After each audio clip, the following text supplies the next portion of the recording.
So hi guys, welcome to my blog.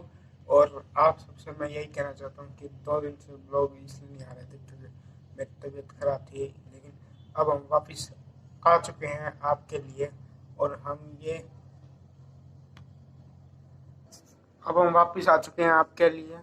और अब आपको हम ऐसी टिप्स देने वाले हैं जो आपको पढ़ाई के लिए काम आएगी, चाहे वो 11th में हो, चाहे 10th में हो, चाहे 12th में हो, चाहे और कोई कॉलेज में बड़ी पढ़ाई कर रहा हो। तो मेरे पास बहुत सारे कमेंट्स आ रहे थे कि मेरे को ये बताओ कि हमारे पास टाइम नहीं होता, कि बहुत कम टाइम बचता, हमारे पास टाइम नहीं बचता पढ़ने के लिए। तो इसके कुछ टिप्स है मेरे पास। ऐसा नहीं है कि पढ़ाई मुश्किल है, हो ही नहीं पाएगी, हो जाएगी पढ़ाई। तुम पास भी होगे अगर अच्छे नंबर से, लेकिन तुम्हें फ़ोन छोड़ना पड़ेगा। जब तुम ये ड्रेड निश्चय लोगे जब भी तुम फ़ोन छोड़ पाओगे। और मैं दोबारा फिर कह रहा हूँ कि तुम फ़ोन छोड़ोगे तो ही तुम्हारी पढ़ाई में अच्छे नंबर आएंगे। और एक टारगेट लेके चलो कि 95 नंबर लाने हैं तो 95 नंबर लाने हैं, नहीं तो ये नहीं कि 85 ला रहे हैं, 95 ही लाने हैं। उससे वैल्यू ऊपर आ जाए, उससे नीचे नहीं आने चाहिए।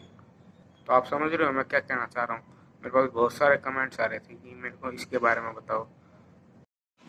तो अब आप इस पेज को ध्यान से देखो, बिल्कुल ध्यान से। ये आपको उम्मीद करता हूँ कि आपको अच्छे से शो हो रहा होगा। तो सबसे पहले ये टॉपिक पढ़ते हैं। ये क्वेश्चन होगा आपका, एग्ज़ाम की तैयारी कैसे करें। एग्ज़ाम की तैयारी कैसे करें भाई। जो बच्चे टॉपर हैं उनके पास भी वही सेम टाइम है और तुम्हारे पास भी वही सेम टाइम है। 24 घंटे उनके पास भी, तुम्हारे पास 24 घंटे हैं। तो अब बात आती है कि तुम अगर दृढ़ निश्चय रखोगे तो ही तो तुम्हारे बढ़िया नंबर आ पाएंगे। अगर बढ़िया नंबर ही नहीं आएंगे तो तुम कहाँ से पास होगे। और तुम एग्ज़ाम की तैयारी करोगे जब भी पास होगे। तो इसके हैं कुछ 5 टिप्स, 1 2 3 4 5। हाँ, एक ये भी है। हाँ, और सबसे पहले बात आती है, पहले तो हम इन की बात करेंगे और फिर सबसे लास्ट में करेंगे इन की बात। ये लिख रखा है मैंने, बहुत इम्पोर्टेंट रूल है। अगर आपने मान लो ये सारा कर लिया और ये पॉइंट को नहीं कराना अपने उसमें टाइम टेबल में इशू, तो आपकी जो ये मेहनत, ये जो करी है ना आपने मेहनत, ये सारी बर्बाद हो जाएगी। आपकी ज़्यादा एक्सप्लेन ना करते हुए हम अपने पॉइंट पे आते हैं। सबसे पहले पॉइंट आपको दिख रहा होगा, व्हेन, मतलब व्हेन। हम कब पढ़ाई करें, रात में या दिन में। अपने हिसाब से बॉडी क्लॉक को करो कि हमें इस टाइम पे भाई हम अच्छे से पढ़ सकते हैं। अगर आप रात वाले स्टूडेंट्स हो तो रात में, दिन वाले स्टूडेंट्स हो तो दिन में। कुछ बच्चे रात में अच्छा पढ़ लेते हैं, कुछ बच्चे दिन में अच्छा पढ़ लेते हैं। तो आप अपने हिसाब से देखो, ये नहीं कि भाई दिन में अच्छी होती है या फिर रात में होती है। और अगर आप दिन वाले हो तो आपके लिए टाइम है 5 से 8। ये नहीं है कि यही टाइम है और दिन में पढ़ोगे नहीं, मतलब ये पीक टाइम है, सुबह के लिए ये पीक टाइम है। और भाई रात के टाइम के आसपास 10 से 1 का टाइम है। अब आते हैं सेकंड रूल पे, 80-20। मतलब 80% सिलेबस में से आपका एक चैप्टर है मान लो, तो उसमें से 20% आ रहा है। तो ये रूल्स आपको करने पड़ेंगे। ये 2018, 19, 21 से हो रहा है। अगर आप मान लो 20% भी एक चैप्टर में से कर लोगे, 6 नंबर का क्वेश्चन है और 4 नंबर का कर लोगे, तो आसानी से आप 70%, 60 इस के आसपास आपके नंबर आ ही जाएंगे फिर। और आपको क्या चिंता करनी है।